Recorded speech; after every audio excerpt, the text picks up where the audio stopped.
উদ্দেশ্য নিয়ে বার হয়েছে, বাকিটা স্যারের মুখ থেকে আমরা শুনবো। আমরা আমাদের এখানে আসার জন্য স্যারকে অনেক অনেক ধন্যবাদ, এবং আমরা এই ছোট্ট একটি দিয়ে আমরা স্যারকে আমাদের একাডেমিতে স্বাগত জানাই। এবারে এই সাইডটা এদিকে চলে আসো, মানে এখানে থাকো, এখান থেকে এদিকে ঘুরে আসো।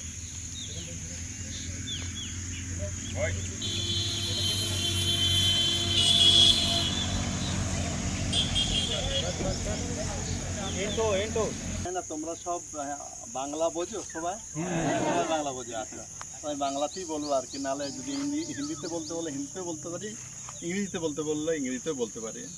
যাই হোক, আর সবাইকে বলে দ্বিজ পদ প্রতিহার দ্বি প্রতিহার।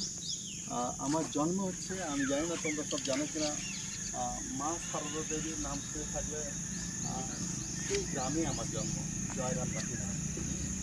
তো আমি এই কারণে বলছি যে মা সারদা দেবী রামকৃষ্ণ দেবের জন্মটা হচ্ছে আরও 5.5 কিলোমিটার দূরে।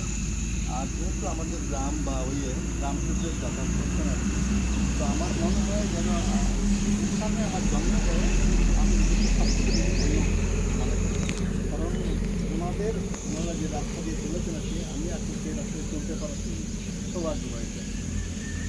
যাই হোক, জীবন হচ্ছে সংগ্রামের জীবন, তাই তো? আর যেদিনে জীবনে সংগ্রাম হয় না আর কি, সেদিন হচ্ছে জীবনের শেষ। আমরা প্রতিনিয়ত সংগ্রাম করে যাচ্ছি। একটা কথা বলে আর কি, যে আমাদের দেহে প্রচুর জীবাণু আছে। আমি যদি মরে যাই আর কি, যদি বডিটা রেখে দেওয়া হয়, লেগে থাকবে, হয়তো একটা বিড়াল কুকুর মরে গেছে, 2 দিনের মধ্যে ফুলে যায়, তাই তো? তার মধ্যে ওর মধ্যে অনেক পোকামাকড় জন্মে যায় আর কি। সেই জন্য আমরা সেই পোকামাকড়ের মধ্যে আছে, তার মধ্যে লড়াই করে সবসময়। সেই লড়াইকে আরও শক্তিশালী করার জন্য একমাত্র উদ্দেশ্য হচ্ছে ভালোভাবে শরীরকে গঠন করা। আর শরীর যদি গঠন করা যায়, তাহলে ওই পোকামাকড় যেসব কিছু আছে আর কি আমাদের মধ্যে, জীবাণু আছে, তাদেরকে আমরা লড়াই করে হারিয়ে দিতে পারি। যারা লড়াই করে হারিয়ে দেবে তাদের রোগ জ্বালা হচ্ছে না, আর যারা লড়াই করে পারছে না তাদের হয়ে যাচ্ছে রোগ জ্বালা। এই হচ্ছে নিয়ম আর কি। কারণ প্রতিনিয়তই আমরা ওই লড়াই লড়ছি। আর আমার ব্যক্তিগত পরিচয় হচ্ছে, নাম বললাম, জয়রাম বাটিতে জন্ম। আমি যখন 11 বছর বয়স, 10-11 বছর বয়স, আমাদের সংসারিক পরিস্থিতি খুব খারাপ থাকে।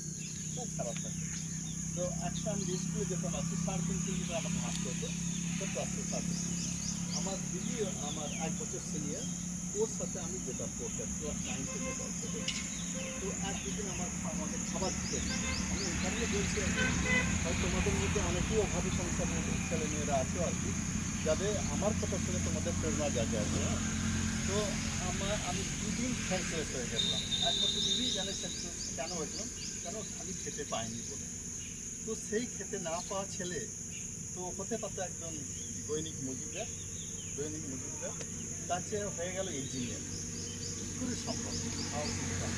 আমি এখন আমার বয়সে 64 বছর বয়স, ঠিক আছে? 64 বছর বয়সে আমি মাঝে মাঝে বলে থাকি, আমি যদি আমি লাইনে না যেতাম, তাহলে আমি হয়তো দৈনিক মজুরি করতাম।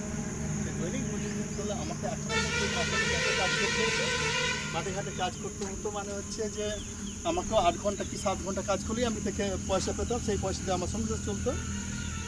তো সেই ভাবনা নিয়ে আমি ভাবছি এখনও আমি একজন দৈনিক মজুরিয়ার। সেই জন্য আমার 64 বছর বয়সেও আমি 5 ঘন্টা শারীরিক পরিশ্রম করি। কী করি আমি শুধু হেঁটে যাওয়ার মানে উদ্দেশ্য হচ্ছে একটা, এইমাত্র তোমাদের স্যারকে বললাম আর কি, আমার হাতে উনি জানতেন না আর কি।